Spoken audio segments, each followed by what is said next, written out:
Hi there fans and friends, welcome back to the Art of Business English, episode 111 here today for you.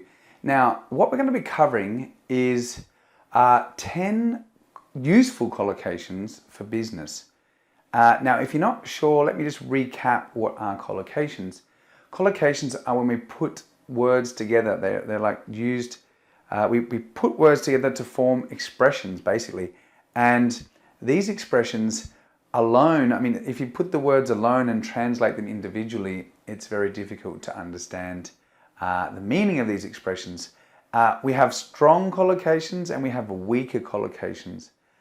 Stronger collocations are when really only 2 words or 3 words can go together to form an expression. For example, in English we have the noun photo. You can take a photo. Okay, that's the only verb that will go with photo. You can't put make a photo. Okay, for example, so that's a strong collocation.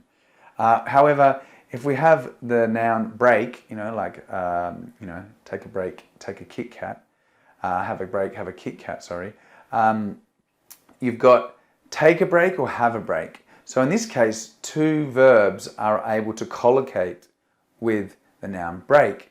So this is a weaker collocation. So some collocations are quite strong and some are weaker, but some, are just very standard. They make an expression. There's no other variation. So you really need to learn them. You need to learn their meaning and learn them in context, because if you translate the words individually as a sentence, in a sentence, you're not going to understand the meaning.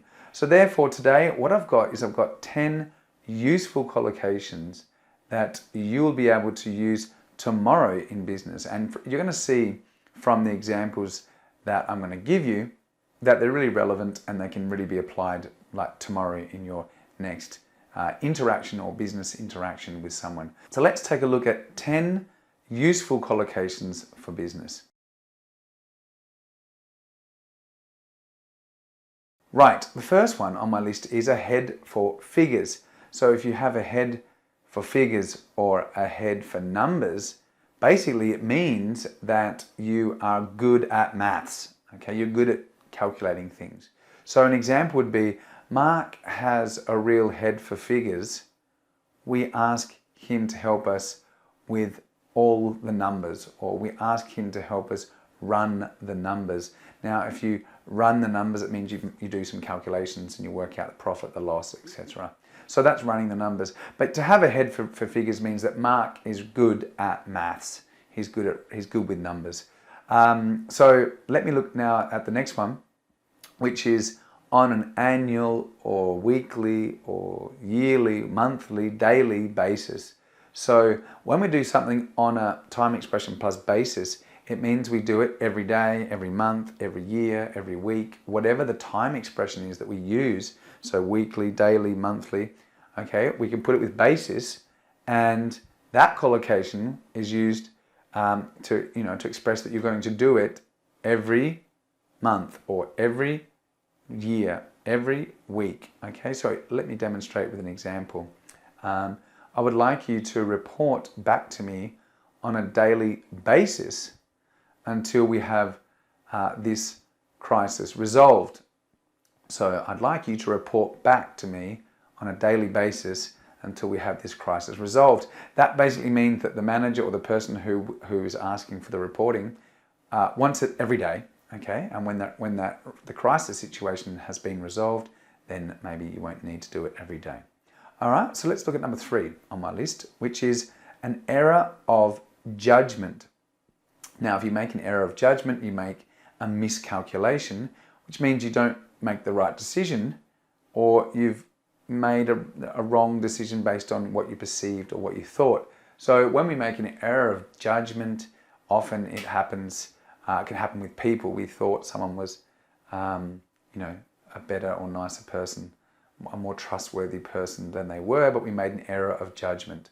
So an example sentence would be, getting into business with Mr. Benzo was an error of judgment. He can't be trusted. So you've made a mistake because now you've discovered that he is not a trustworthy person. So you made an error of judgment doing business with him. Okay, now I'm going to turn to the fourth one, which is have a vast impact on something. Now, to have a vast impact means it has a great effect on the thing. So, for example, the coronavirus is having a vast impact on the global economy. So the impact is great, and it is not good in this case. It's a negative impact. Okay, so you can see that putting the word vast means, it helps to quantify the impact, and the impact is big in this case. Okay, all right. A fall, a drop, or a rise in the number of. So this is my next collocation. We can use a rise, a drop, or a fall. They're the same. Okay, a drop and a fall are the same. Increase in. So we use the preposition in after all of these expressions. So a rise in, a fall in, a drop in, an increase in, and then we say the number of. We use number here because we're going to follow this with a countable noun. So you can't say there has been a rise in the number of time, because time is uncountable. Okay, you need to use countable nouns like people. Okay, cases. For example, an example sentence would be there has been a drop in the number of people booking holidays since the coronavirus spread globally. So people here is countable, so we can say there's been a drop in the number of people booking holidays, and that's as a result of the coronavirus spreading globally. So you can see that that's true, like there has been a drop in the number of people booking holidays. And to give you an example with rise, you could say, there's been a rise in the number of coronavirus cases, because cases is a countable noun. So those are important. If you want to use if you want to use an uncountable noun, you would need to use amount of instead of number of. Okay, so that's really useful, especially if you are talking about trends or numbers. So if you're giving presentations about sales figures or sales trends, then this is a great collocation to use. All right, let's look at the next one, which is come to light. Now, come to light means appear. So if something comes to light, it appears and becomes apparent. So let me give you an example.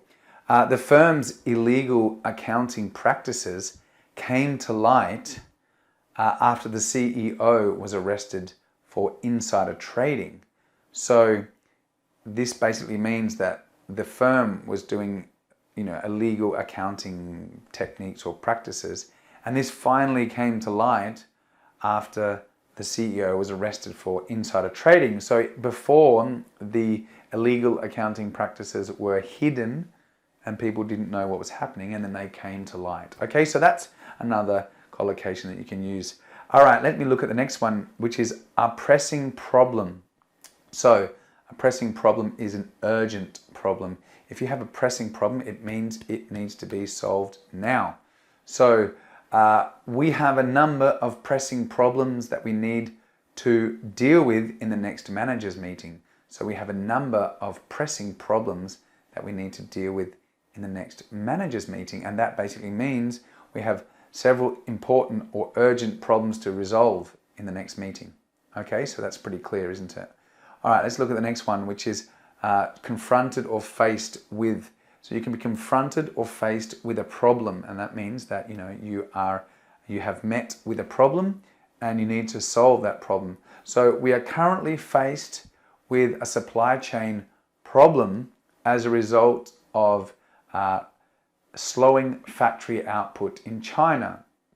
So we are currently faced with a supply chain problem as a result of slowing factory output in China. So the company has problems with their stock, so they're not getting inventory or stock because of problems with their suppliers in China. So they're faced with this problem. All right, let's look at the next one, short space of time. Now here's a short space of time means something that happens in a very limited time period or very quickly. Now, this is a good example of why sometimes collocations can be difficult. Now, if you put the words short, space, and time together, and then you translate them individually in your native language, I'm sure you'll find that it doesn't make sense. You're like, that sounds very strange. So you really need to understand these collocations, their meaning, and within the context of their use. So a short space of time means quickly or with a limited time period. Let me give you an example. The stock market lost 10% in a very short space of time. So it means that the stock market went down, and the time period that it went down was very short, maybe just a couple of days. Okay, so that's a short space of time. All right, let's turn and now look at the last one of my list of 10, and that is a point of interest. Now, a point of interest is, can be like with tourists, like I'm going to look at a point of interest in a city, but here in this business context, I'm going to be using it as an area of concern. So if you have a point of interest to deal with, it means you've got something you're concerned about and you want to address or deal with that. So let me give you an example. I have 2 points of interest that I would like to see resolved before the end of today's meeting. So I've got 2 points of interest that I'd like to see resolved before the end of today's meeting, which means the person has some concerns with 2 points that they'd like to have fixed, resolved, or dealt with by the end of the meeting. So there you are, my friends. Those are 10 really useful collocations that you can put into practice now. Now, what I've tried to do is put them within the context of some global events. This lesson or this episode is being recorded in March of 2020, which is, we got coronavirus in full swing. So what you can see is that I've applied or I've used them in the context of some of the things that are happening around us now, so that you can see how easy it is to start putting these collocations into practice. Now, before I go, if you want to head over to the Art of Business English website, there are the Spanish translations on the blog post for those of you who are, Spanish speakers. And apart from that, jump over to social media. Start to follow me on Instagram if you like. I'm putting up a new series of a daily expression, a business expression of the day. So my Instagram handle is at the Art of Business English. Okay, super simple, the Art of Business English.